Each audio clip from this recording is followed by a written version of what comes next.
əxlaqdan danışa bilmərəm. Mənim işim biznesdən danışmalıyam. Ona görə ən birinci burada nə olmalıdır? Peşə, okey. Sonra nə olmalıdır?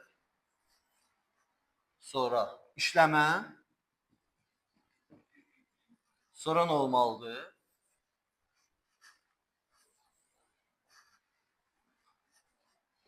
Burada təşkilatı.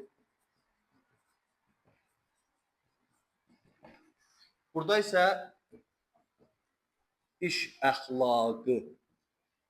Bunların hamısı necədir? Burada nə deyə bilərik? Əgər siz bir xəstəxanaya gedirsinizsə və orada sizə gəlir deyirsə ki, həkim sabah gələrsən 9-da, sən sabah saat 9-da gedirsən və görürsən həkim orada yoxdur.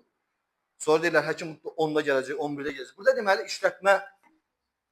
işləmə daha doğrusu əxlaqında problem var. Sonra deyirlər ki, yaxşı getdin, sonra bir dərman yazır, dərmana baxırsan görürsən ki, orada da bir problem var. Nədir? Firma dərmanları yazılıb. Sən də özvə ola bilər, ailəvi ola bilər.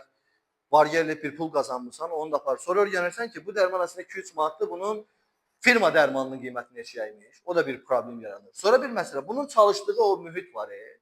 Orada isə bunlar hamısı bir-birinə əlaqədədir. Buna deyən yoxdur ki, sən niyə gec gəlirsən, sən niyə insanlara. Bunun özü də bir təşkilatı. Amma bunların özünün isə nə ola bilər? Biz bunu nə öyrənirik? Etika. Etika sözü isə Azərbaycan dilinə çox da uyğun gəlmir.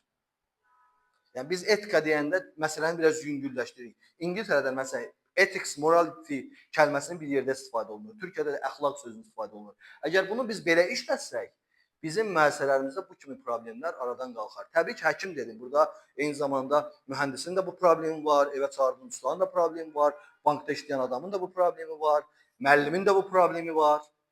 Deməli, biz iş əxlaqını əsas iş etikasından yerini dəyişsək, daha uğurlu ola bilərik. Bu sadəcə bir yanaşmadır.